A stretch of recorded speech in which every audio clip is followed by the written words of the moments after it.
What's going on, everybody? It's your boy Kinetic615, and we are back for year 7, the 2031 season with Coach Connor Stallion. And boys and girls, ladies and gentlemen, we officially have a dynasty. The Michigan Wolverines under Connor Stallions. The first 2 seasons of his tenure following the Sharon Moore debacle, we went 9-3, going to a bowl game. His third year, we went 10-2, went to the national championship and won it. We did not win the Big Ten that year because of our 2 losses, but we did end up winning the national championship. And then for the next 4 years, for 2028, 2029, 2030, and 2031, we went to the national championship. For 27 through 30, we went to the national championship. We won it in 27, we lost it in 28, and then we won it in back-to-back undefeated 16-0 seasons in 29 and 30. So just to recap, year 1, Bryce Underwood, true freshman, 9-3, win in the Music City Bowl. Year 2, 2026, Bryce Underwood, sophomore season, 9-3, and then we lost in the ReliaQuest. We won the Music City Bowl, we lost in the ReliaQuest Bowl. Year 3, 2027, we go 10-2 with losses to Texas on the road and Oregon at home. 10-2 in the regular season.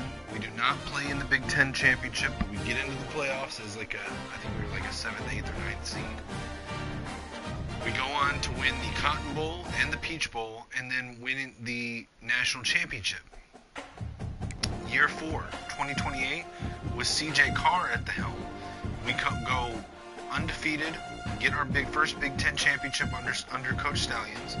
We win the Rose Bowl and the Chick-fil-A Peach Bowl, but then we get beaten in the finals by the Georgia Bulldogs. Year 5, 2029, CJ Carr has went to the NFL. We are a very depleted roster. We come into the season with 2 transfer quarterbacks, Quincy Merritt and David Chosen. David Chosen wins out in the camp battle. We come in with a very small roster, only 75 players on the roster, well under the maximum cap in the game of 85. And yet David Chosen, as a redshirt junior, comes in and leads this team to an undefeated record. Now, not every game was pretty. There were some ugly games that we won. There were even a couple times, I think once in both of these seasons, that David Chosen got benched for merit. But Chosen leads us to a 16-0 season, Big Ten championship, Orange Bowl, Sugar Bowl, and a national championship win over Clemson. He comes back for his redshirt senior season to run it back and try to go back-to-back undefeated seasons national champions, and he achieves it. Again, some ugly games last season. He got benched before halftime last season. He threw 3 or 4 picks in one game. But he bounced back the next game and was able to lead Michigan. I mean, at one point, our undefeated record only stayed alive because of a 2-point win at home. But we went undefeated. Back-to-back Big Ten champions, Rose Bowl champion, Cotton Bowl champion, and we faced Clemson again in the national championship for the second year in a row, and we went back-to-back. So David Chosen, as a starting quarterback for the Michigan Wolverines, goes 32-0 as a starting quarterback, double national championships. Didn't have the prettiest stats. In fact, he had a pretty brutal regression from year 1 to year 2, but the fact remains, undefeated. In that season, we still had under 85 85 players. I think we had 79 players last season. But now it's a new era. Now with our dynasty established, 3 Big Ten championships in a row, 2 national championships in a row, 3 in the last 4 seasons, 4 national championship appearances in a row. We're coming back, and we're no longer the underdog. We're no longer the what if. We are the dynasty. And it's a new era. We've got a full roster, 85 players. We've got a new quarterback. Quincy Merritt has taken the job. Let's take a look at the roster going into year 7. Quincy Merritt, who has waited his turn for the last 2 seasons behind David Chosen, has finally gets his chance to step up and lead this team. Behind him, we've got Bryce Stuber and Colin Washington, the recent transfer. And then we've got 3 true freshman quarterbacks taking redshirt years, and they'll be battling for that starting job next season. At running back, so you may remember the diminutive slot receiver, Cooper Kaxer, last season had to fill in a lot because our wide receiver room was very, very thin last season. And our guy Cooper Kaxer has made the switch over to running back. In fact, we're going to do something real quick. I don't like the running back wearing number 81. I very rarely pull up edit player, but if it lets me, I'm going to edit Cooper Kaxer's number. I don't like number 81 on a running back. I like it on a wide receiver.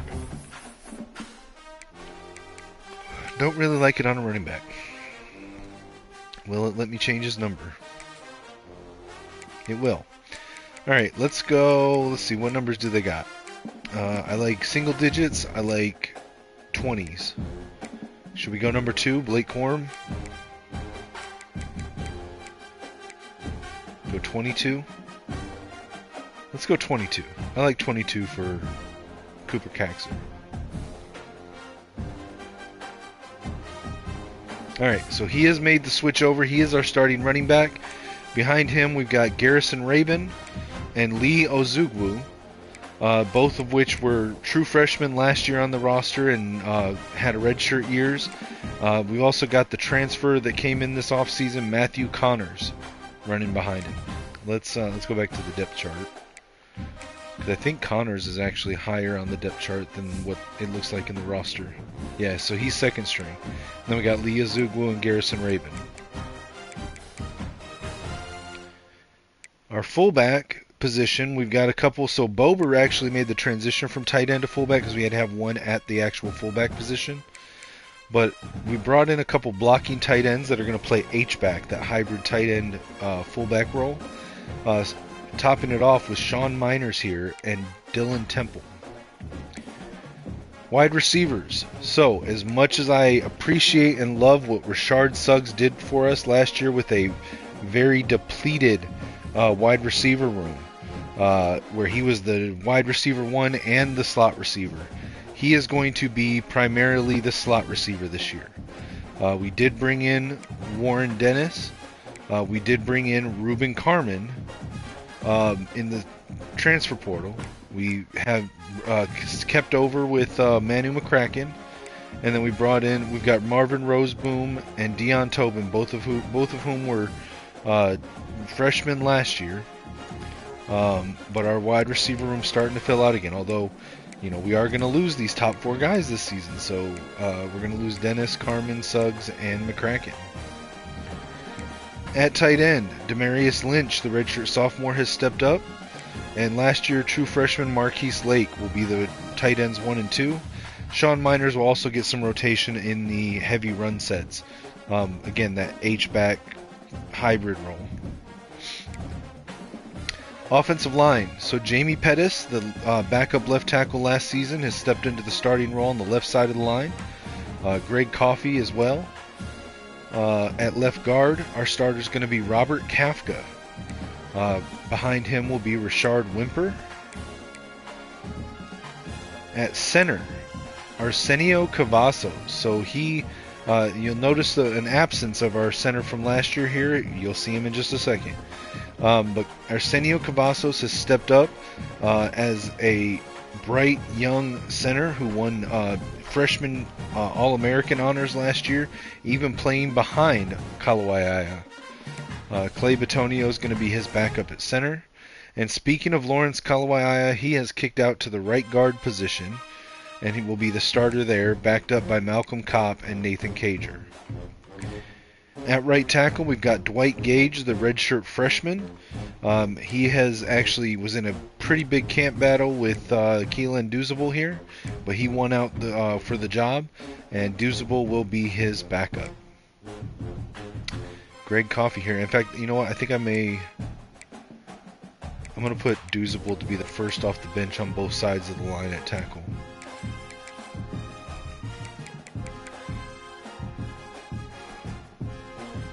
All right, on the defensive line. So on run sets, our left edge will be Zach O'Toole. On pass rush downs, you'll see Billy Ogburn come in. And then behind both of them will be Teddy German. On the right side of the line, we've got Curtis Moffitt, the redshirt freshman. He stepped up into the starting position, backed up by Warren Gizzy, and then Larry West, a redshirt freshman. Interior defensive line, we've got redshirt freshman Trent Devin, redshirt freshman Jamie Charbonnet, redshirt junior Brian Colombo, and redshirt freshman Larry Prince. At the linebacker core, we've got Sam linebacker Levi Hebb. You'll notice Kyler Radley is going to be the first off the bench at all three linebacker positions. Then we've got Mike linebacker Cam Huma, who's a transfer that came in, along with this guy right here, Manu Amador. And then Alex Doris, a redshirt freshman. At wheel linebacker, we've got Steven Abiamiri, Kyler Radley, and then, of course, Logan Hasselback. In the defensive back room, we were able to convince Terrence Blizzard to stay on and not transfer out.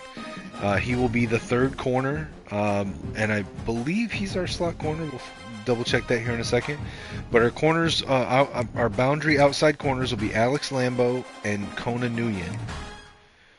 And then Terrence Blizzard, Quinn Vick, and the transfer that came in, Cesar Centeno. Free safety, Derek Wayne will be the starting middle field deep safety. Behind him, redshirt freshman Keyshawn Kinoy. As strong safety, you'll recognize him from last year. Tim Guy is stepping up in that. He'll be playing in the box quite often, and when he does, you'll see Jose Guardado step into a role there.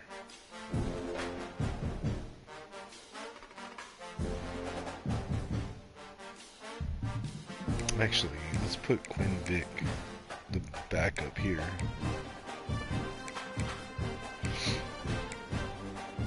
Alright, and then at kicker, we've got Tim Price. So following in the footsteps of his predecessor, Caleb Berryman, who moved over from punter to kicker last season and went completely perfect all season.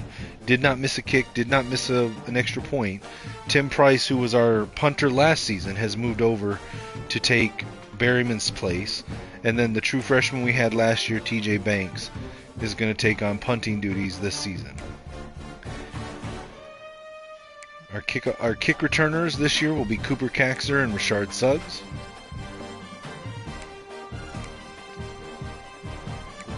Though I should switch this up so that Caxer's not taking as big of a beating.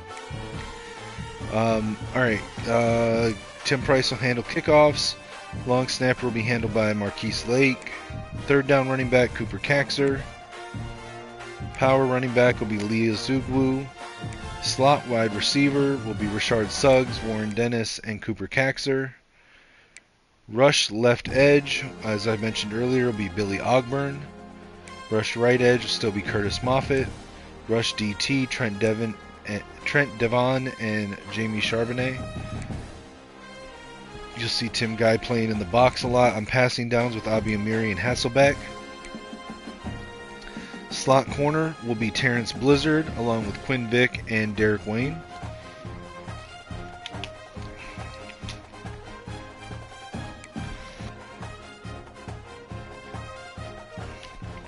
Nose tackle will be Brian Colombo. Gadget back will be Manu McCracken. Alright. Let's take a look at what our schedule is going to look like this season. So we start off this season with the first game being at home against the number 14 ranked Texas A&M Aggies. who we played on the road last season. Then we've got a bye week, week 2. Then we've got Northern Illinois at home on September 13th, week 3. Week 4, we bring in Temple. Week 5, Purdue comes in. Then we get our first, what I would consider to be like a tough conference game, and that'll be Wisconsin in week 6. Then we get a week 7 bye. Week 8, we start a 5-game road swing. We go on the road to Maryland. Then we go on the road in week 9 to USC out in LA. Then we go on the road at Northwestern, at East Landfill to face Little Brother. Then on the road at Lincoln, Nebraska to take on the Nebraska Cornhuskers. We'll return home for the final 2 weeks of the season to take on the Washington Huskies and the Ohio State Buckeyes. So those final 3 weeks are going to be tough. Week 9 will be tough, and week 6 will be our first test. Let's take a look at the recruiting board. All right.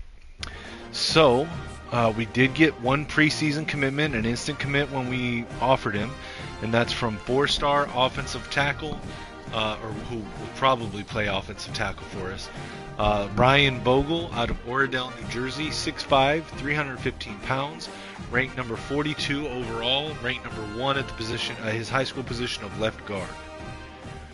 All right, so we've got George Bieria, a punter that we're going after, and we are unopposed on his board. 5-star quarterback Micah Watford, who we're in first place for his board. He's in top 8. Anthony Goings, a 5-star wide receiver, and we're clearly the number 1 team on his board. 5-star athlete, looks like a defensive lineman. We're first on his board at top 8. Connor Sturm, a 5-star linebacker, we're first on his board, top 8. Yosifa Smoker, a 5-star wide receiver, we're first on his board. 5-star linebacker Tyler Griggs, first on his board. Max Hicks, a 5-star safety, and we're first on his board.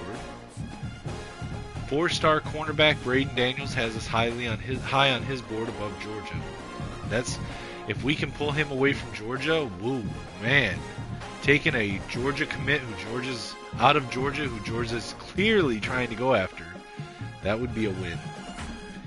All right, Marcus Hawker, the first one, he already cut to top 5. Let's see if we can close him out quickly.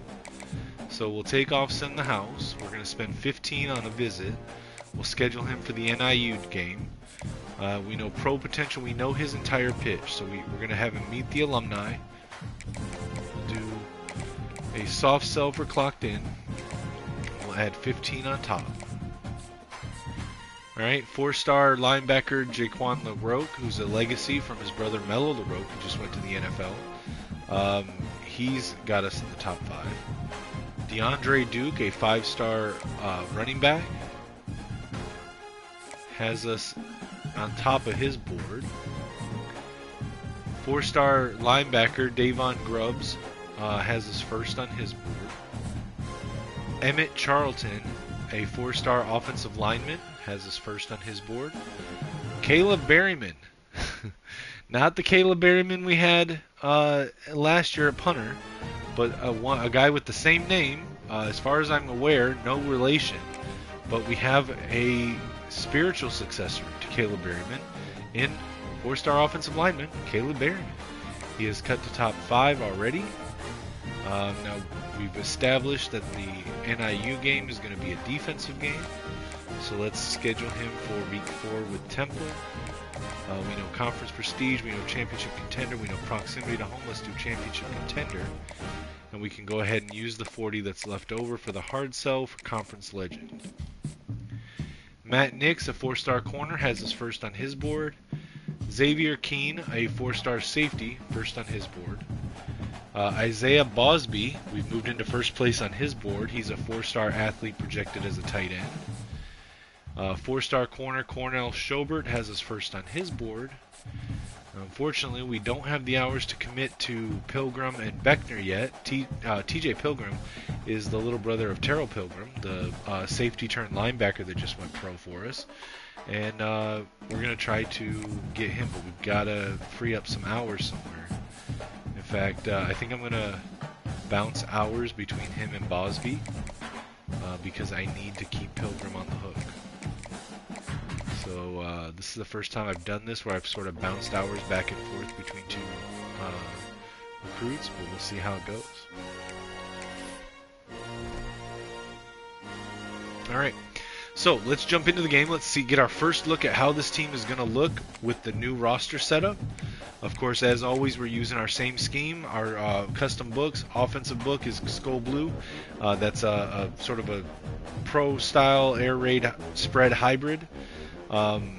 Actually, with the help of AI, I've got some descriptions of my offensive and defensive schemes, and I will tell you what they say. So the offensive scheme, this is how it was described when I was input into AI. The Skull Blue offense, identity, hybrid spread plus air raid plus multiple personnel system based on spacing, tempo, and matchup creation. Philosophy, shotgun heavy base offense, high tempo / no huddle capable, separation plus spacing over power, route efficiency over raw physicality, balanced sim friendly distribution of targets. Scheme DNA, spread structure is the base system, air raid concepts for the passing engine, multiple personnel flexibility for situational packages, and power football for short yardage and constraint counter. Under center system, the power and control, we utilize Maryland heavy, tight and close for goal line power, goal line normal and heavy packages for short yardage, power eye for strong, halt, close, and wing, plus power identity package, and I form close, wing, and tight, plus balance run, and play action. In the shotgun, we use duo variants for inside run and spread balance, trip systems plus primary passing structure, bunch systems for quick game plus spacing concepts. Empty sets are tempo and horizontal vertical stressors. Tight end shotgun sets are compressed spread and constraint offense sets. Flex, Y-off, and split formations for motion and matchup creation. And then spread quads looks for explosive mismatch creations. We also run a little bit of single back for a change-up hybrid with spread, wing, bunch, and trip variations, a lot of play action, balance packages, tempo breakers, and defensive reset tools. Simulates run while maintaining passing efficiency. Personnel rules, wide receiver structure, wide receiver 1 primary outside mismatch, wide receiver 2 secondary physical catch role, wide receiver 3 best overall wide receiver, rotational and not locked to the slot. Slot rule, slot receiver is the best separator and route technician, flexible across formations. Tight end usage, usually we run a receiving tight end as tight end 1 for routes, seams, and mismatches, and tight end 2 is usually a blocking or pure possession for pass pro and run support. Substitution systems, we utilize formations-based subs, and with the global depth chart, personnel shifts depends on package, gun formations for speed and space, heavy formations for physical and blocking focus. Wide receivers and tight end roles adjust per formation. Tempo system, optional no huddle aggression, sustains defensive fatigue pressure, keeps spread structure active play to play. The DNA summary, it's a spread-based air raid offense with heavy shotgun usage, layered with power formations and multiple personnel looks to create spacing, mismatches, and tempo-driven control. Skull Blue defense.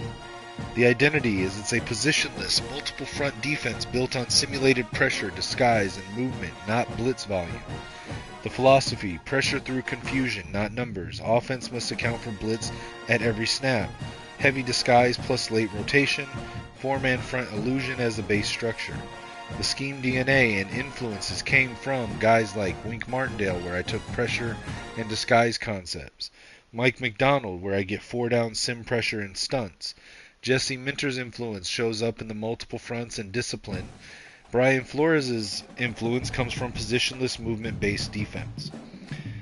It's a 4-man front illusion system as the core base, constant stunts and twists, interior disruption over gap control, with NASCAR packages for speed, edge, rush units in rushing situations. A pressure system, simulated pressure over actual blitz rate, creepers, unexpected rushers, defensive line drops and second level rushers, constant bluff pressure from all levels. Positionless rules. Edges to interior flexibility. Linebackers can rush, drop, or spy. Safeties can play in the box, blitz, or drop into coverage. DBs disguise blitz and rotate zones. Coverage system. Heavy pre-snap disguise. Late rotation shells man the zone hybrids. Coverage designed to complement sim pressure. Core packages. Nickel for the base engine. Mug and load and pressure disguise. Dime for pass down chaos and coverage rotation. Big nickel for the primary base structure. 4-3 and 3-4 for situational adjustments for running downs. Goal line heavy run defense. NASCAR speed edge pressure packages. DNA summary. Confusion based defense built on disguise movement and simulated pressure that creates conflict on every snap. So there we go. Not going to do that every episode. I just thought it would be cool to read that out loud since I just got that put together today. Both of these books, if you can see that, you can see the names here on screen. They are up for download in game. Search them up, check them out. Let me know your thoughts. First game of the season, I like to do a little bit of an alternate jersey. Now, Michigan does not wear these in real life. These are just my personal. This is my personal tradition I do in the game.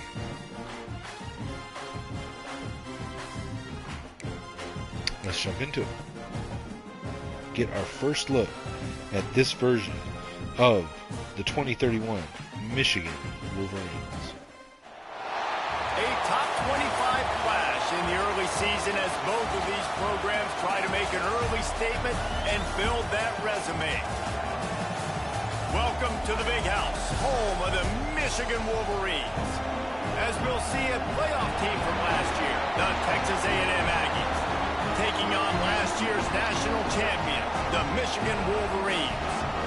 For EA Sports College Football, I'm Reese Davis, David Pollack, Jesse Palmer alongside. Guys, we can't wait to see this game. Been looking forward to it all week. Weird-ass guy male cheerleaders.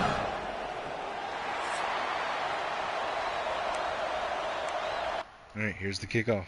I will do the play-by-play commentary that I normally do, but I need to go take care of something real quick. I will be back. Until then, enjoy the in-game commentary, guys.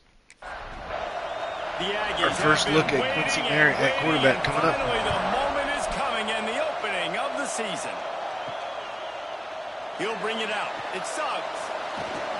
Nice job executing all of the assignments as they put a stop to that return at the 22. So Michigan's offense will get first crack at it here. You know, that connection between quarterback and wide receiver, Jesse, takes some time, and we'll see how quickly these two guys get on the same page. Yeah, the chemistry between he and the quarterback, I think, is what everybody's going to be looking for early in this game, because David, obviously, having transferred in, he hasn't had a lot of time in this offense. This is his first game. It's the first time doing it with bullets flying live, so he's got a lot of talent. He's got speed, but what does that chemistry look like with the guy throwing him the football? That's what I want to see. Well, and the good thing is you've got tape and you've seen he's done it at the college level. Like, you already know what he is. Now it's about taking that, using his strengths. How do you use him in this offense early on in the season to really take advantage of his talents? And the Wolverines have it with a 1st and 10.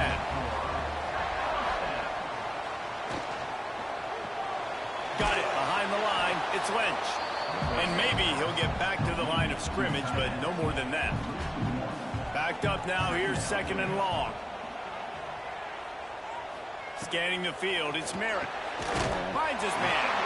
And just a short, safe pass play. They pick up a few. A chance to sort of put the defense on its heels if you convert a 3rd and long. This one from the 44. Shoots it to the left. He's got it. Big play for this offense as they get it to the 32. The Wolverines come to the line in the hurry-up. And it's on 3rd downs like this. If you want to attack the middle of the field, you got to look for the tight end. Really nice route. Great job looking that football in. You can tell this quarterback really has a lot of confidence when he's in the pocket looking for the big fella, and they're able to hook up there. Let's take a minute to talk about Michigan. They're coming off a national championship win last year, but you got to think this group of seniors isn't satisfied with stopping there. No, they have tremendous leadership, and this coaching staff, too. That was the one priority in the offseason, fighting complacency, staying hungry to try and chase another title. And it's hard to do, but you got new pieces and new places and new faces, which is awesome. So it's a lot of guys that haven't won that championship. All right, and I'm back, guys, and it looks like Quincy Merritt has full command over the offense. There he hands it off It's a good recipe. to Lee Azubu on that run for a nice first down. Gets it down to the 1 yard line. And the Wolverines trying to cash it in on 1st and goal. And it's punched in by Cooper Kaxer. Michigan's first touchdown of the season, first drive of the first game. Looking good so far. They're on the board first here in the season opener. You love as a head coach to watch your offense take the field and establish a rhythm and consistency the way they did there. Everything they dialed up was working to perfection. They go 10 plays on the opening drive and cap it off with a touchdown. They get set for the point after as we have the first score of the game. And the extra point makes it 7-0. 76 yards on the drive for the touchdown. Kickoff unit on the field, and this defense will be called on to protect this lead. Returner's going to try to see what he can get. Not a whole lot of room to operate on that return as the coverage unit was there and ready. So Texas A&M's offense will go to work for the first time today. And here comes for the first time as the starter this talented freshman. And Jesse, it seems like quarterbacks mature quicker and quicker these days, and they're ready to grab the reins. Yeah, you're seeing it more. All right, let's see what the Michigan defense looks like here. Nice run stop there, only 1 yard on the game. In college football, but listen, I started as a true freshman back at Florida.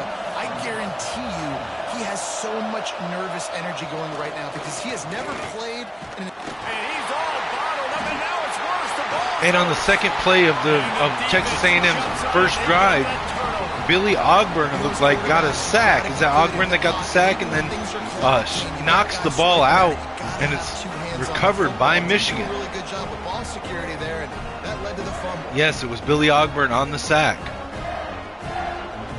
See here, he just, boom, hits the quarterback, and it pops out. And the defensive tackle leaps over another guy to get it.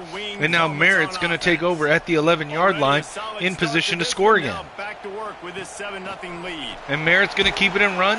Right side, no gain. Just engulfed at the line by this giant defensive tackle. Going to work in the red zone. They can pick up the first backfield down for without Merritt. getting it into the Looking end to zone. throw. Passes over the middle. Suggs with the catch. Gets the first down, but tackled at the 1 just shy of the touchdown. I'm going to be honest, guys. I may need to change the stance right there in shotgun for Merritt. That annoys me. Quick pass over the middle. Rashard Suggs with the first passing and receiving touchdown of the season. Rashard Suggs, our most reliable receiver last season, and now he's back. Playing full-time in the slot where he belongs, and you look what he's able to do. With respect to what they're trying to do, and they've got some weapons. I can't wait to see what this offense does this year. He'll try to tack on one more. And the extra point will tack another one onto this lead. And for a quick update, let's go to Kevin Connors in the studio. All right, guys, a little update on what else is happening in college football this weekend. East Carolina is down, but they are not out of it. Not there inside Dowdy-Figlin Stadium. One of the more enjoyable places to watch a game in all of college football. It's a touchdown game. They're trailing by 7 to Nevada. Any big developments in this one, we've got you covered with the best studio team in the business. Gentlemen? Oh, and how about that? I know Kevin and those guys will be keeping an eye on it for us. Thompson wants to throw. The sweet feet buy a little time. And he has a solid gain on the play before sliding. More than 100,000 making their presence felt. A huge third down here in the big house.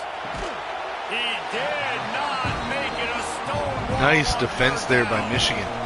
I was a little bit concerned when they let the quarterback run on that third down play. But he was not able to get, or second down play, but they stopped him just short of the first down, and then they were able to shut down that screen pass on third down, and now we get the punt. Merritt takes over at the 24-yard line. I formation, hands it to Kaxer, running left side, or excuse me, right side, loses 2 yards on the run. It'll be 2nd and 12. Now we got an empty backfield for Merritt in shotgun. 5 receiver set, spread out wide, 3 left, 2 right. Drops back to throw, has time, fires right side, it's caught at the 30.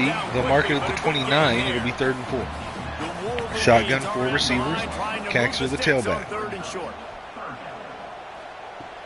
Looking to throw, quick pass over the middle, slant route, Suggs, he catches it. First down to the 44. Under center now, single back wing, Kaxer the tailback. Hands it off to Kaxer, running right, he cuts up the middle, he gets across midfield, across for the first down. Great little run by Cooper Kaxer. I am such a fan of Cooper Kaxer, man. Just a little guy, but he is fun to watch. Shotgun for Merritt, 4 receiver set. Receiver goes in motion, left side, passes over the middle, caught, gets the first down, and Merritt goes over 100 yards for his first game in the first quarter. Shotgun now, 4 receivers, 3 bunch tight left, 1 wide right. Hands it to Kaxer, running right. He's got a pancake block and another block to get it to spring him. He gets across the 20 for the first down. And now we've got an injury to Adrian Gossett for A&M. That'll be an injury timeout, and he'll be taken off the field to get looked at. Merritt comes out now under center. Power I formation loaded to the left side. They're going to run it right, hands it to Ozugwu. Running right, and it's going to be a loss of yards. 2nd and 11 now from the 20. Single back wing, 3 tight ends in line, 1 receiver right. Kaxer the tailback. They do not get the snap off. We're going to go into the second quarter. The period, and Michigan has the lead. And they were able to build that lead into double figures. Tell the fans are happy to have football back for another season.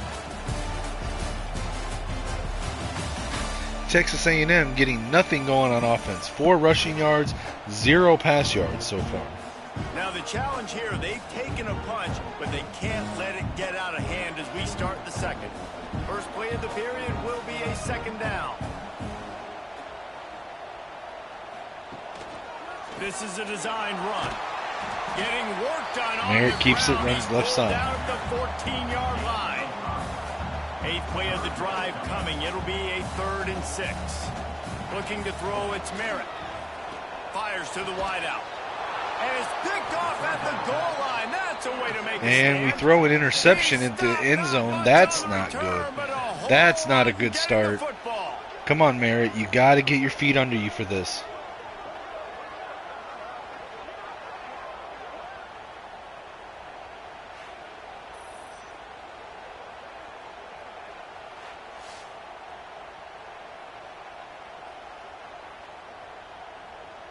Texas A&M has it back in the offense, ready to go to work. We'll see if they can be a little more productive this time around. A 3-and-out the last time they had the ball. Blitz by Michigan, fires over the middle, hits the receiver in the head, does not catch it. It's going to be incomplete. Set 2 on either side on 2nd and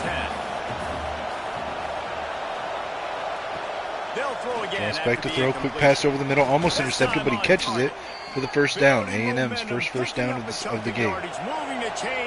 Michigan up by 2 scores. A&M trips right, shotgun. No, he's changing the play. Moving receiver over. Now it's going to be 2-by-2 spread wide. Blitz by Michigan. Steps up in the pocket and he's sacked and it's knocked out again. The second time. This time it looks like the offense was able to recover it, but that's 2 drives or two sacks with a fumble in 3 drives by the Aggies. You cannot turn the football over and expect to win. Terrence Blizzard on the blitz, man, just for such a small stature guy at the cornerback position, just walloped the quarterback. Now he's in shotgun, receiver spread very wide. Quick pass to the left side on an RPO. Tackled after just a gain of 1, 3rd and 13. Shotgun, trips right, spread wide. 1 tight end in line. Going to drop back to throw. Under pressure, he's hit as he throws. Left side, and it goes out of bounds. Incomplete. 4th and 13, they're going to punt. Their drive stalls out.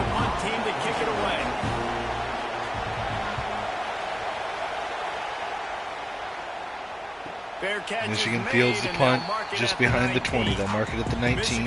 Merritt comes out. He's got to make up for that interception. Shotgun wing formation, 2 receivers left. Tight end goes in motion from right to left. No, you got to be able to hands it to Kaxer. Running left, gets a block, gets through the line, gain of 3. They've got to be able to eliminate the mental mistakes. Now in shotgun, dual back set, 2 receivers left. 1 tight end in line. Merritt with the snap, hands it to Kaxer. Running right, cuts back up the middle, splits the defenders, gets across the first down marker, tackled at the 32 for a new first down. Now under center, single back. 4 receiver set. Merritt looking to throw. Steps up into the pocket. Hit as he throws right. Overthrows the receiver because of the hit, and it's incomplete. 2nd and 10 now. Single back wing. 3 tight ends in line. 1 receiver wide left. Drops back to throw again. Fires deep down the middle of the field, and he overthrows. It's going to be incomplete. 3rd and 10 now for Merritt. In shotgun. 3 receivers, trips left. 1 tight end in line. Under pressure, hit as he throws over the middle, but it's caught. It's caught, and he's off to the races. Nobody's going to catch him. The 10, the 5, and touchdown, Michigan. What a drive-saving catch there by Ruben Carmen, the transfer wide receiver. Merritt was hit as he let that one go. It changed the trajectory of the pass. It was, you can see it wobbling, and Carmen able to adjust his body to catch it without losing any speed and gets up the field for the touchdown. Now Michigan goes up by 3 scores in this week 1 opening season, or season opener for the Wolverines. Top 15 matchup with the Aggies, and Michigan is dominating despite the 1 interception thrown by Merritt in his first start as the quarterback.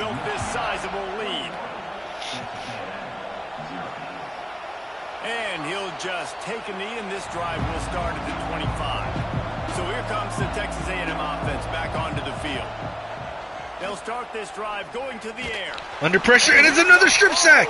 This time the Aggies do recover it. It bounces into their hand, but that's the 3rd strip sack. Wow. Either our line is great at knocking the passes out, or this quarterback needs to work on his ball security. That's the 2nd one by Billy Ogden. This pass rush has just been relentless. It's going to be 2nd and 27 for Texas A&M from their own 8-yard line. In shotgun, receivers stacked wide to either side. Steps up into the pocket. He's going to take off. Tucking in and run. He slides down at the 12. Gain of 4. It's 3rd and 23 now. In shotgun, 4 receivers spread wide. Drops back to throw. Blitz by Michigan. Fires over the middle. It's caught. This could be a first down. He's tackled just shy of the marker. No, they're going to count it as a first down. His knee must not have touched until after he went over the line. It's going to be 1st and 10 from the 35. Texas A&M hurrying back to the line so they can snap it to avoid a review. Double mug look by the Wolverines. Blitz from the DB. Caught over the middle. Gain of 6. Tackled immediately. No yards after the catch. Aggies in shotgun. 2nd and 4 from the 41. 3 receivers and a tight end. Drops back to throw. Under pressure immediately. Tries to hit the running back on a screen, but it's hit as he throws and it hits the dirt incomplete. 3rd and 4. They come out in shotgun. Empty backfield. 5 wide. We always look at the end of the season, and what does the committee say? He's going to drop back to throw. Fires quick on the drag route by the receiver, and he's going to be stopped. No first down. But the Aggies are going to go for it on their own side of the field. 4th and 1 in shotgun. Slot right. Michigan loading the box with 7. Michigan's a QB run to the right, and he's tackled in the backfield for a loss. That's going to be a turnover on downs behind midfield. Michigan's going to take over in A&M territory on the 42. Merritt drops back to throw from the single back wing formation. Hits the tight end on the drag route. Gain of 5. Under 5 minutes to go in the first half. Merritt in shotgun. 3 receivers bunched tight right. 1 tight end in line. Kaxer the tailback. Carmen goes in motion right to left. Merritt looking to throw. Hits Kaxer out of the backfield. Up the left sideline. Tiptoes to avoid going out of bounds. Tackled at the 28. 1st and 10 Michigan.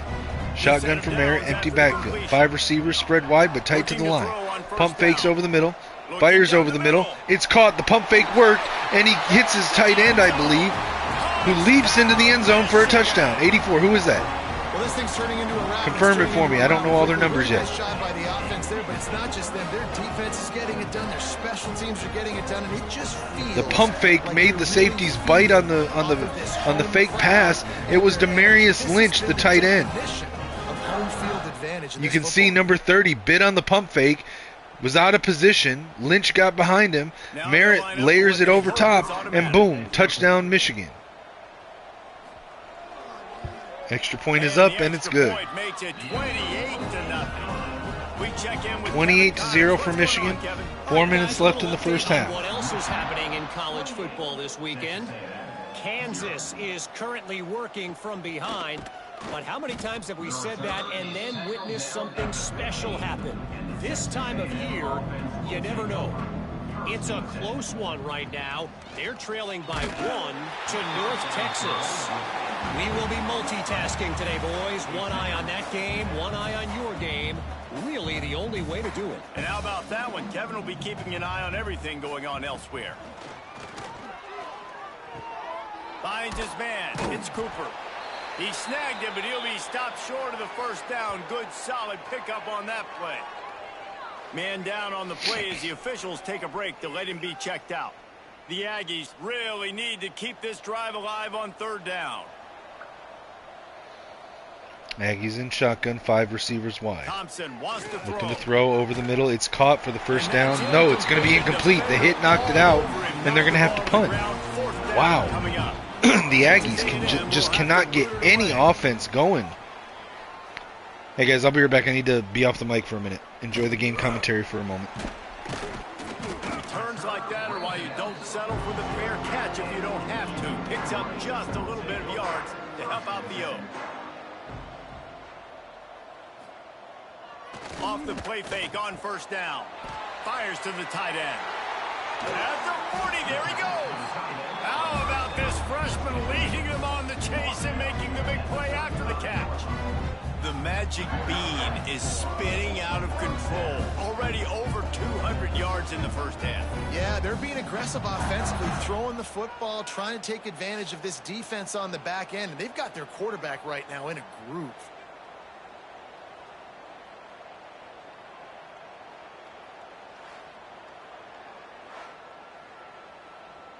Ball is at the 35. It's 1st and 10.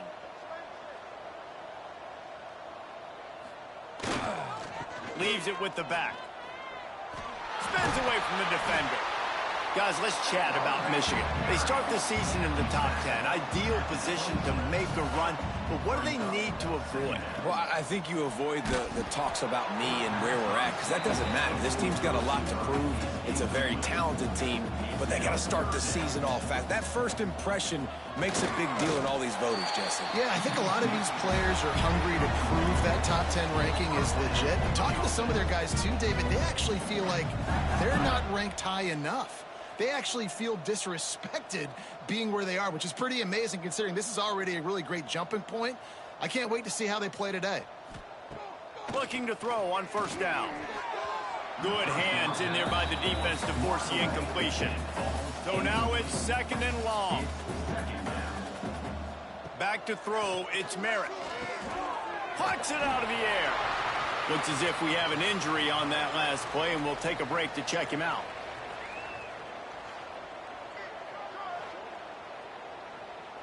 They've got it in field goal range, but they'll try to convert this 3rd and long from the 20. From the gun, wants to pass. Intercepted. A first half turnover can swing momentum. He's knocked down, but what a play to come up with the interception. And you will always remember your first. And how about that? Breaking on the football, getting an INT, the first INT. Keep the football, brother. The first of many big-time plays for this guy. This drive will commence from their own 11-yard line.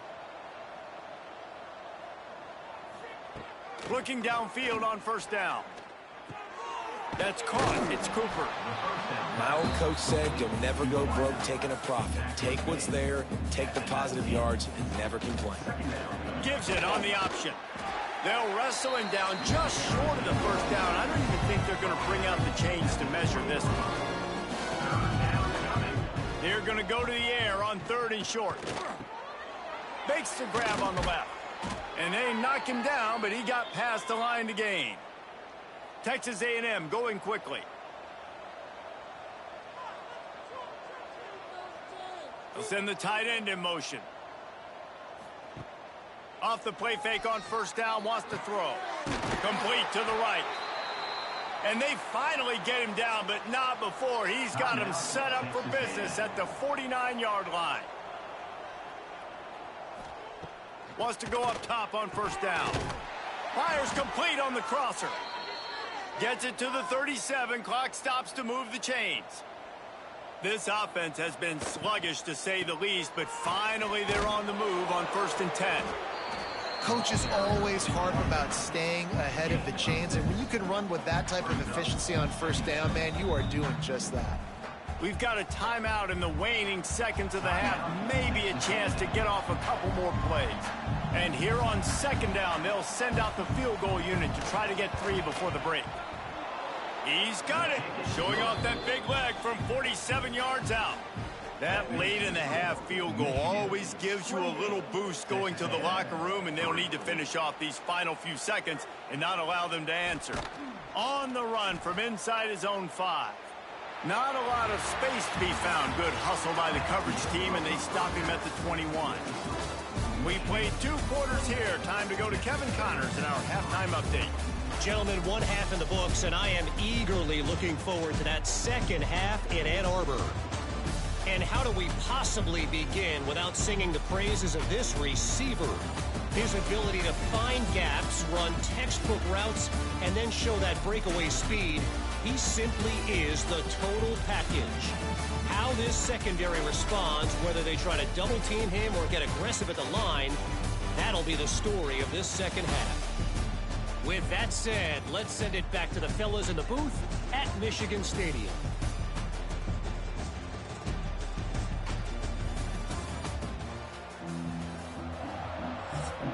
The Wolverines will line up to kick off and start the second half. And it'll be a touchback. The ball will come out to the 25-yard line. The Texas A&M offense is back on the field. Huge deficit to start this 3rd quarter. They just need to find something to build a little confidence. Yeah, it hasn't gone well. When you're trailing by this much, this first drive, man, does everything matter and hinge on this? Because every possession in the second half is going to be critical. Yeah, and I think if you're on offense, why hold back? What are you worried about? Nothing went well in the first half for you, and at this point, trailing by as much as you are, throw caution to the wind, be aggressive, and let's just see what happens. And he's stuffed by that big defensive tackle up front. Thompson to throw. He lobs one high down the left side. Couldn't quite haul it in. They almost had their first pick here late in the game. The Aggies send out the punt team to kick it away. Hauls it in and looking upfield. Tries to find a little more running room on that return, but he'll be stopped at the 36. So here comes the Michigan offense. From the gun, the running back has it. And he was fortunate not to lose yardage on that play, able to wedge it back to the line of scrimmage. They got nothing on the last play. It's 2nd and 10. Looking to fire.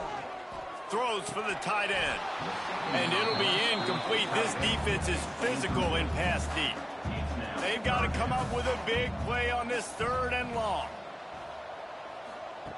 Here's the snap, ready to cut one loose. He's got the back in the middle. And the defense able to drag him down, but not before. They'll recycle that down marker.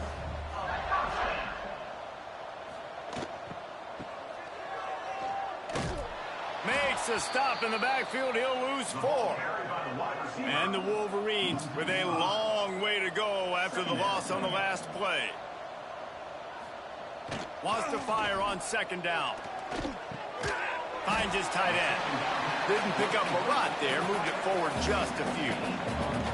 Let's see what they find in the playbook for 3rd and long from the 43. He lofts it high and deep down the left side. And he is finding wide open defenders all over the field. His third interception of the day. And he will step out of bounds, but what a play to get the ball back for his offense. And if you're the quarterback, you might want to stop throwing that guy's way. I mean, you knew coming into this game, David, he's one of the best corners in the entire country. He's already been picked off twice now. He is literally living in this quarterback's head rent-free. And so nice to have a guy like this that can cut off half the field, because now you can put resources elsewhere. He's proven if you try me, bad things are going to happen. Texas A&M has it back, and we say howdy to the Aggie offense again. A rather unproductive series last time, 3 and out, and they'll try to do better this time around. Can't find his man as he took a shot trying to deliver that football, and it'll be second down. They'll run it from the gun. Just sort of a relentless run, getting everything that was available to him, and they'll mark him down at the 40. On 3rd and short, the run and looking for the first down. Absolutely nowhere to go as this defense makes a 3rd down stop. Texas A&M will have to boot it away. They've been busy out there to punt for the 5th time today. Signal goes into the air, and he makes the fair catch at the 10. All right, guys, so here's the offense back on the field again. Rides the back and leaves it on the option. Pass the sticks, and he may get more. Brought down at the 21, but a really big play there to pick up 10.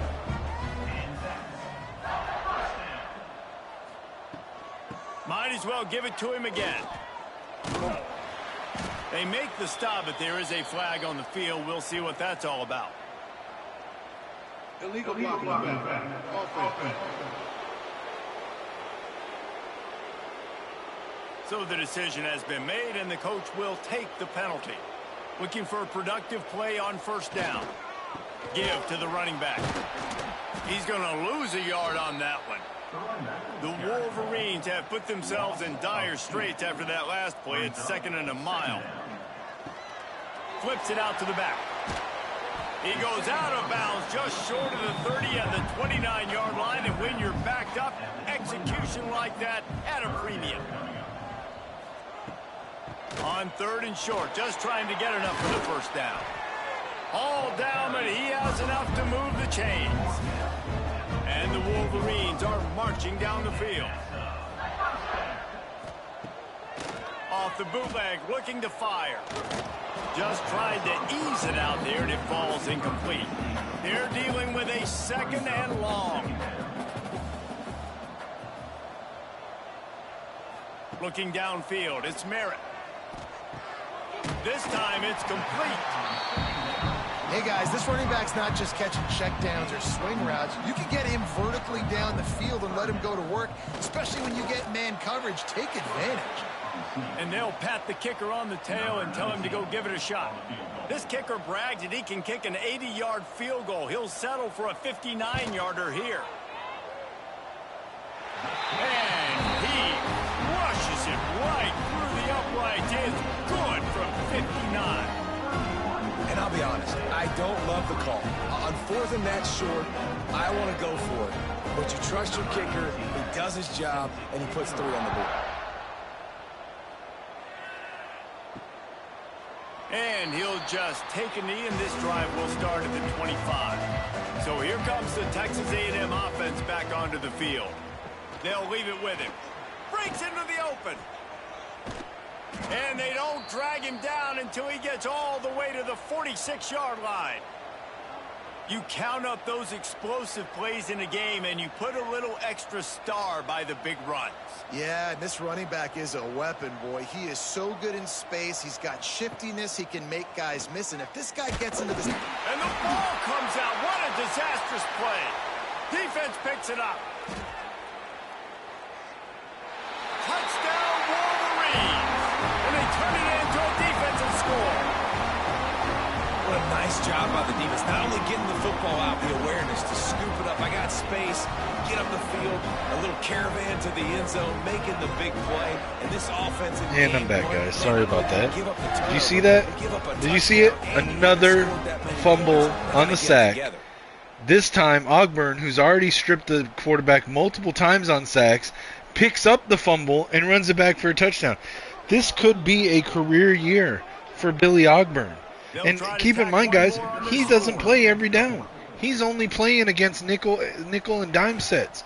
When we've got when we've got only 2 or fewer receivers on the field from an offense, it's Zach O'Toole that's there on the left edge.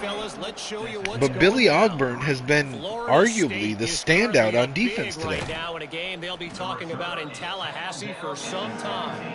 A&M's going to take over at the 17. Shotgun slot right. 3 receivers spread very wide. Fires right sideline, and it hits the ground. I form down. 1 receiver right. Left. 2 tight ends and a fullback. Gonna run to the left side. Gets caught up on his own offensive lineman. He's going to be tackled down for a 1-yard loss. 3rd and 11. In shotgun now, 4 receivers, 3 right, 1 left. Single tailback, takes a snap, dropping back to throw, under pressure. Hits the running back on a screen. It's caught, spins around the defender behind the 20. Gain to the 20-yard line, 4th and 7, and they're going to punt again. They just cannot get anything going. Punt is taken at the 34-yard line. Return back to the 40. Merritt will come out on 1st and 10. And Merritt, man, he has got to get the interceptions under control. I saw that one earlier. That was the 2nd or 3rd interception of the game. Cannot be doing that. Nice tackle, breaking a tackle there by Cooper Caxter. You don't expect that from the diminutive receiver turned running back. He's more the elusive type, but, I mean, the little man has some fight. Merritt, quick pass underneath to the tight end, caught. 1st down. And that's going to be the end of the 3rd quarter. Michigan up big. Week 1 of the regular season. It might be everybody based on the number of guys getting touches and a chance to show off their hands in the passing game.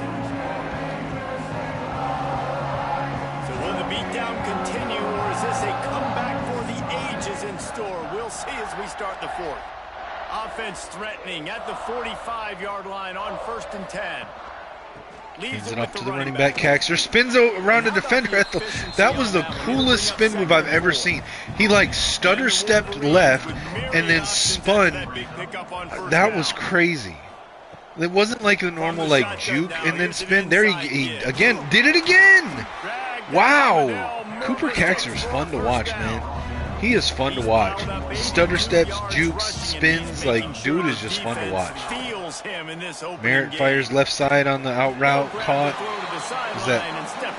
Number 4? I'm not sure who that was. Power I formation, loaded right side, field side. Hands it to the running back, running right, gets around the edge. Doozable has a lane, and it's a touchdown. Or not Doozable, sorry, Doozable's the offensive lineman. Ozugwu, the power back for the Wolverines this season, gets a lane on the right side off of power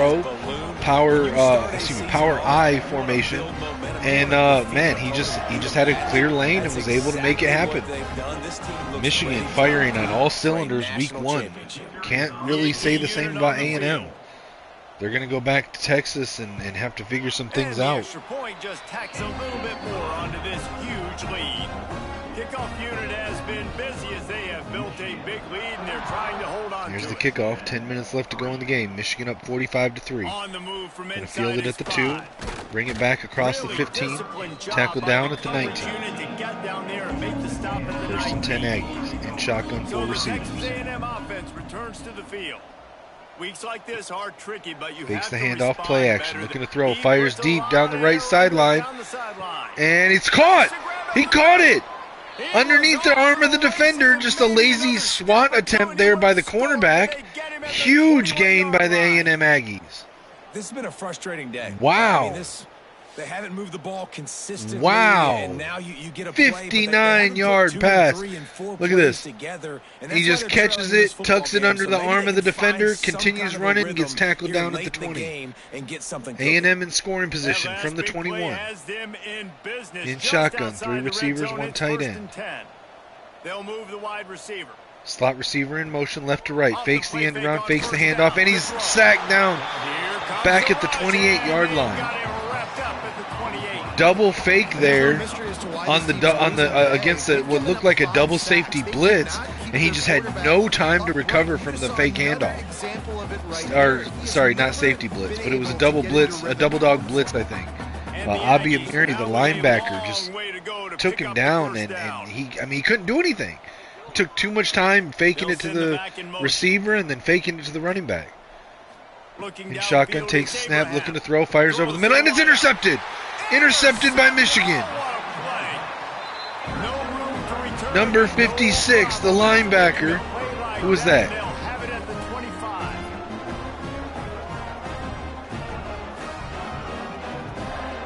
Is that Heb? Levi Heb. Boom. Right there. Michigan turnover. And here comes the and Michigan takes over now from their own 25-yard line. Merritt in shotgun, split backs, 3 receivers. Hands it to the running back, running right. No, he's caught in the backfield for a loss. Kaxer. 2-yard loss on the play, 2nd and 12. Shotgun duo back set now, both to the left side of the quarterback. Fakes the handoff, pulls it for the RPO, hits the receiver on the screen. Gain of 3, but is tackled at the 27. It's still going to be 3rd and long. 8 yards to go for the first down. Shotgun wing, 2 receivers. Slot receiver goes in motion, fakes the end route, hands it to Kaxer, running right, splits the defenders, jukes the defender, gets it to the 31, but it's going to be short of a first down, and Michigan's going to have to send out the punter. The Wolverines will punt this one away. Punt is up, it gets across midfield. It's going to be fair caught at the 27-yard line. In shotgun now, tight end in the backfield with the running back, 3 receivers spread very wide, 2 wide right, 1 left. Fakes the handoff, play action. Throws it left on the comeback route. It's caught for the first down at the 41. 1st and 10 now, 5 wide receivers wide. Empty backfield for the Aggies. It's a blitz by Michigan. Aggies looking to throw. He's under pressure and he's sacked again. Billy Ogburn, another quarterback hit. Man, this guy's playing everywhere. If they ever thought he was going to look this good, I lost track at 5 sacks. They have been all over this. 3 sacks credited to Billy Ogburn today. The Aggies trying to find their way forward after the big 2nd and 18 now for the Aggies. 2-by-2 tight. Quick pass up the seam. Overthrows his tight end. Incomplete. 3rd and 18 now. Shotgun. 3 receivers spread wide. 2 right, 1 left. 1 tight end on the line. Drops back to throw. Looking deep down the right sideline. 1-on-1 coverage. And it's intercepted! He tried to go back to the well, to the same receiver that had the big catch on the last drive. And this time, the quarterback, Alex Lambo, the corner, said, no, this time it's mine. And he took it out of midair right away from the receiver and said, nope, not this time. Not again. Alex Lambo. Guys, here come those maize and blue winged helmets on offense. Now in shotgun, 3 receiver set, tight.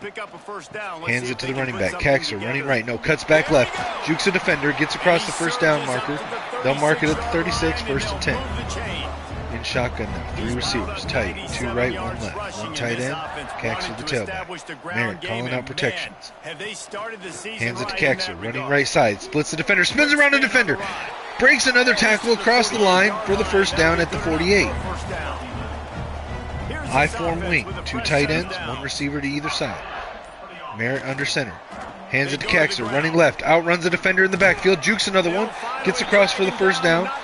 And now we've got an injury to Hayden McIntosh on the Texas A&M Aggies. Big reason why his team has the lead. The kid will come out of the game and get checked out. 4 minutes left to go in the game. Merritt in shotgun, split backs, 3 receivers. Zubu and Kaxer. Hands it to Kaxer, running left on the sweep, gets it to the edge, met at the line, no gain on the play. 2nd and 10 now, 3 receivers tight, 2 right, 1 left. Shotgun for Merritt. Hands it to the running back, Kaxer running right. No, he cuts up the middle. Short gain on the play, 4 yards for Kaxer. 3rd and 6. Shotgun for Merritt, split backs, 3 receivers. Looking to throw. Dumps it off to Kaxer out of the backfield. Gain of 4, not enough for the first down. It'll be 4th and 2 at the 32, and they're going to send out the kicker, Tim Price. And this just kicker inside might the be right hash feeling it. mark. He made one earlier. Now This will from be a 49 yards out. 49-yard kick, and it's good. 49-yard field goal is good. And they just tack on more points to this big lead. Listen, Michigan with a 48-3 lead. Extremely pretty. All we got to do. Just over 2 minutes left to go in the game. Make them earn everything they get the rest of There's this the way. kickoff. And we looking pretty good. And it'll Put be in a touchback. backups for the last 2 minutes to avoid an injury.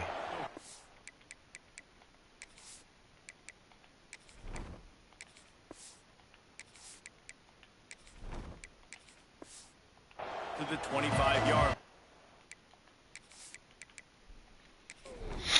The Texas A&M offense goes back to work. It's a good thing to be charitable, backfield for the Jesse, but I Aggies. think the last couple 5 of drives receivers might wide. be overdoing it a bit. I agree, and I think at this point, David, Passes the over the middle, quarterback it's here, caught he's at gotta be 30. a CEO, and he's got Gain to of really 8 on the get play, his 2nd and guys 2. settled And we've hit the down. 2-minute Couple warning. turnovers in a row. Now they've got to find a rhythm. CEO, a.k.a. don't screw it up, young man. That's what it sounds like on the sidelines with the coaches. We got to Shotgun, stop receiver turning the stacked football wide. over. Fakes the handoff, pulls it for the RPO pass to the wide receiver on the boundary. Gets caught for the first down. He steps out at the 38. Shotgun, empty backfield, 5 receivers wide. Looking to throw, fires quick over the middle, hits the hands of the receiver, but it's knocked out on the hit, incomplete. On first down. 4 receiver set, 3 left, 1 right. Shotgun. Steps back to throw, hits the running back on a screen. Caught, but he's tackled just past the line marker for a 1-yard gain, 3rd and 9. 4 receiver set, spread very wide, 2 on each side. Shotgun, back motions out, looking to throw over the middle. It's caught, no, knocked out on the hit, incomplete, 4th and 9, and the Aggies are just going to punt. It brings up a 4th down. Texas A&M will have to boot it away. Minute and 20 seconds left on the clock. Michigan will get the ball back. Will they just run the clock out? They let it bounce into the end zone for the touchback. They come out in shotgun. 4 receiver set, 3 right, 1 left, single tailback. Direct snap to the running back, Azugwu. Jukes a defender behind the line. Gets a positive yardage, gain of 5. Tackled at the 25-yard line. 2nd and 5 now. 35 seconds on the clock. 3 receiver set. Takes a snap, drops back, fires over the middle. It's caught across midfield for Suggs. Tackled at the 38, 1st and 10. Finally at the 38. Looks as if they're going to get the W behind a really good performance from their passing attack and maybe hold that edge in the rankings as well, fellas. Come out and shotgun. 4 receivers, 1 tight end, 1 tailback. Too, I think, because of the throwing ability. This quarterback came into this game lighting it up. And they're just going to let the time run out. That's going to be the game. Michigan gets a 48-3 win. Week 1 at home in a top 15 matchup against the Texas A&M Aggies. Quincy Merritt starts his career, his senior year, as first year as a starter. This is his time to shine, and he starts it off with a 45-point win over a top 15 opponent. Let's look at the individual stats. Now, Merritt did not have the greatest game, as we'll see here. Merritt, 25 of 35, 292 yards, 3 touchdowns, 3 interceptions. Not the greatest game, but not the worst. Bryce Stuber had 1 pass for 37 yards. Rushing, Cooper Caxer, 20 carries, 124 yards, 1 touchdown. Quincy Merritt, 5 carries, 8 yards. Leah Zugu, 3 carries, 44 yards, 1 touchdown. Excuse me, guys, I've got the hiccups. I apologize. Matthew Connors had 2 carries for 15 yards. Receiving game, Cooper Caxer out of the backfield, 7 catches, 56 yards. Warren Dennis, 5 for 41. Rashard Suggs, 4 for 62 and a touchdown. Marquise Lake, 4 catches, 39 yards. Demarius Lynch, 2 catches, 27 yards, 1 touchdown. Ruben Carmen, 2 catches, 72 yards, 1 touchdown. Dylan Temple, 1 catch, 23 yards. And then Matthew Connors, 1 catch out of the backfield for 9. Blocking, we had no sacks given up by offensive linemen today. Dwight Gage had 16 pancakes, Kalawaiaya 12, and Cavazos 11. On defense, tackles leader was split between Abiamiri and Blizzard with 6 apiece. TFL's leader was split with Abiamiri and Ogburn with 3 apiece. Sacks leader Billy Ogburn had 2.5. Abiamiri had 1.5, along with Blizzard 1.5, and Quinn Vick had the other half. Interceptions, we had 2 on the day, one by linebacker Levi Hebb, the other by corner Alex Lambo. Pass breakups, 2 by Kona Nguyen to lead the team. Forced fumbles, 2 by Terrence Blizzard, 2 by Billy Ogburn. 2 were recovered, 1 by Trent Devin, 1 by Billy Ogburn. Only defensive touchdown today by Billy Ogburn on the scoop and score. Kicking for Tim Price, his first game as the kicker, 2 for 2 from the field, 59 was the long, and 6 for 6 extra points. Can he go perfect, the same that Caleb Berryman did last year? TJ Banks on punting, 1 punt for 42 yards. Kick returns, Rashard Suggs and Cooper Caxer both had 1 return. Suggs went for 25, Caxer for 19. Punt returns, Suggs for 27 on 4 returns. I may move Caxer out of punt returns. I don't want him taking hits since he's going to be getting a lot of wear and tear as a running back. Yeah, I think I'm gonna take him out of kick returns. I don't really want my starting running back taking kick return hits. Let's look at depth chart.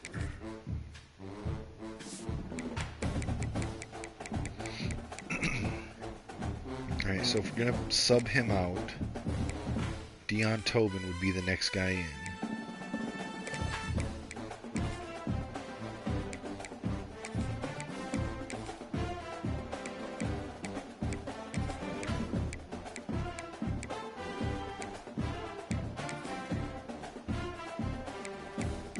Actually, it should be Warren Dennis. Yeah, let's do Warren Dennis.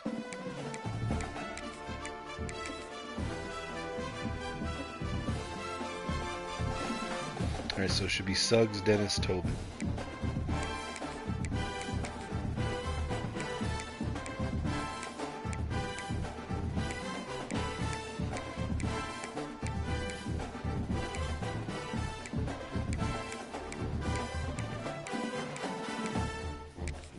Get Roseboom a little bit of maybe play as a returner here.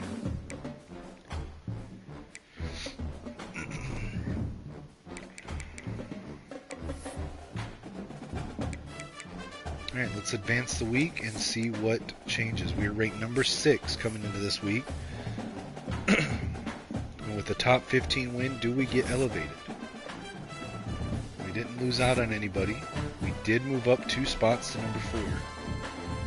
Let's take a look. We'll actually advance to the next week as well. Since this is just a bye week, we'll do our recruiting and then advance. Alright, so in the top 25 rankings, the media poll, Auburn moved up from 2 to 1. Clemson moved from 3 to 2. Miami moved from 4 to 3. Michigan moved from 6 to 4. Georgia moved up from 7 to 5. USC moved up from 15 all the way up to 6. Nebraska moved up 1 from 8 to 7. Oregon from 9 to 8. Alabama from 10 to 9. Oklahoma from 11 to 10. LSU from 12 to 11. Tennessee, ranked number 5 last week, dropped to 12 after a loss to USC. Penn State stayed at 13. TCU moved up 2 spots to 14. Baylor moved up 2 spots to 15. Texas 2 spots to 16. Florida the same to 17. Oklahoma State the same to 18. BYU moved up 4 spots from 23 to 19. Tulane 4 spots from 24 to 20. Texas A&M, following the loss to us, dropped from 14 to 21. Washington, not ranked last week, moved up to 22. Notre Dame, ranked first place last week, lost at Clemson and dropped all the way down to number 23. Boise State moved up 1 from 25 to 24, and Florida State, unranked last week after a win at against UMass, moved into the 25th spot. That means that SMU and Stanford, preseason top 25, were dropped out of the rankings. Let's do our recruiting real quick and we'll advance to the next week. Alright, so still unopposed on B area. We can take those 5 hours off now that he's not open anymore. Micah Watford has moved to top 5. We are still atop his board. Let's take off the 50. We'll schedule a visit for the Temple week. We know pro potential and playing time, so we'll let him meet some alumni. Now that used 40, so we only have 10 to put back on. Anthony Goings is ready to visit. He's in his top 5. Let's take off the 50. We'll use 20. We'll schedule that for the Temple week as well. You know, conference prestige and championship contender. Let's go championship contender and have him attend a meeting. That means we've got 30 to put back on. So championship contender and conference prestige are what we know. And we know it can't be Sunday player or conference legend. So it's probably aspirational goals. So we'll soft sell that and add the 10 back on. Muhammad Fawerda, we're in first place. He's cut to top 5. Let's go ahead and schedule a visit. We'll take off send the house. We'll schedule a visit for the NIU week. We know pro potential and conference prestige. So let's let him meet some alumni. Now that used 20, so let's put 30 back on. So we know pro potential, conference prestige. Let's soft sell Sunday player. Alright, for Connor Sturm, we're still in first place in top 8. Yosifa Smoker still in first place. Clemson is pushing hard. Tyler Griggs is cut to top 5. Let's schedule a visit. Let's take off send the house. We'll use 20 to schedule for the NIU game. We know pro potential. We know playing time. We know brand exposure. Let's go pro potential. Let him meet some alumni. And since we now know his pitch, let's use 20 of the 30 for a soft sell on football influencer. And then put 10 on top. Max Hicks, we're still in first place in top 8. Braden Daniels is cut to top 5. Let's take off send the house. We'll schedule a visit for NIU week. That costs 20. We know coach prestige and conference prestige. Let's go with coach prestige, one-on-one coaching. We'll use 20 to, let's see, so it's probably standard bearer, and then we'll put 10 back on top. Alright, for Hawker, we scheduled a visit last week. We know his pitch is clocked in, so let's flip that to the hard sell. Alright, Jaquan LaRoque is cut to top 5. Georgia has dropped out of the race. Auburn's still in it. Let's take off send the house. We'll use 20 to schedule a visit for the NIU game. We know proximity to home, and we know program tradition. So this is going to cost 20. Let's go program tradition. We'll go over the team history with him. We'll use 20 of the remaining 30 to soft sell hometown hero, and then put 10 on top of that. Alright, DeAndre Duke, we're still in first place atop this board in top 8. Davon Grubbs is cut to top 8. Let's schedule a visit. We'll take off send the house. We use 10 to schedule a visit for the NIU week. We know proximity to home, program tradition, and championship contender, so we'll go program tradition. We know his pitch, so we'll hard sell hometown hero. Emmett Charlton, we're in first place, top 5. Let's go ahead and schedule a visit for the Temple game. We know coach prestige, we know championship contender, and brand exposure. So let's go coach prestige with some one-on-one coaching. That costs 15. So let's soft sell house call, put 15 back on top. For Caleb Berryman, we're in first place, top 5. We know his pitch is conference legend. Let's add the 10 back on top there. For Matt Nix, we're in top 5. Let's take off send the house. Schedule a visit for the NIU game. We know championship contender and program tradition. Let's go championship contender. Let him attend a team meeting. That costs 15. Let's soft sell hometown hero. Put the 15 back on top. Xavier Keene, top 5. Let's schedule a visit. Schedule that for the NIU game as well. We know conference prestige. We know proximity to home, championship contender. Let's let him attend a team meeting. That costs 15. So we'll soft sell conference legend. Put 15 back on top. Alright, for Cornell Schobert, we lost 10 somewhere. We use 10 here to schedule a visit for the Purdue week. We know playing style, we know pro potential. Let's go pro potential. Let him meet some alumni.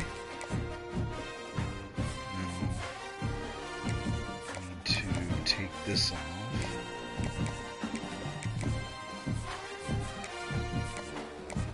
Alright, now that costs 10.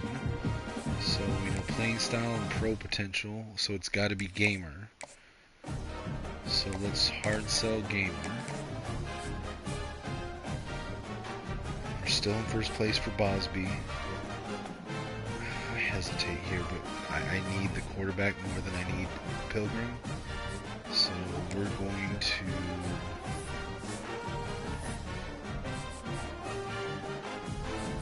I'm going to take the 5 off of Bosby.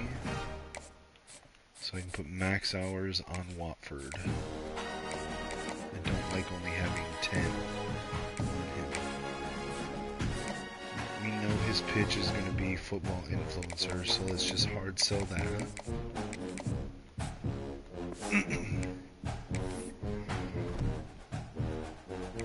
Alright, let's advance the week.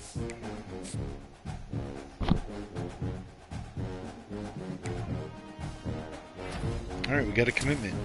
Caleb Berryman, the legacy from, or not the legacy, the guy with the same name as our punter / kicker. Caleb Berryman, 4-star tackle out of Sydney, Ohio. We also got 4-star defensive tackle Marcus Hawker from Byron, Illinois. So already getting a start on commitments for the trenches. Alright, and we've stayed at number 4.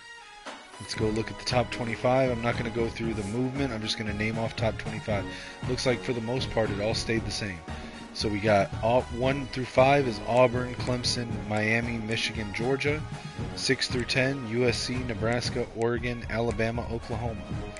11 through 15, LSU, Penn State, Tennessee, TCU, Baylor. 16 through 20, Texas, Florida, Oklahoma State, BYU, and Tulane. Washington at 21, Texas A&M at 22, Florida State at 23, Boise State at 24, and Notre Dame at 25. Doesn't look like anybody dropped out of the top 25 this week. Alright, so that's where we'll leave it. That'll be the first episode of the 7th year for the stream series, guys. Make sure to tune in next time for the Michigan hosting the NIU Huskies and see what commitments we get following that game. Make sure to like, share, subscribe, comment on the video, let me know your thoughts, hit the notification bell, check out the GoFundMe link in the YouTube bio. Also, it's pinned at the top of my X profile at Kinetic615. Follow me everywhere at Kinetic615 and feel free to shoot me a message on X or Discord. As long as you're respectful, I'll try to hit you back. Until next time, guys, as always, for me, it's Skull Vikes and Go Blue.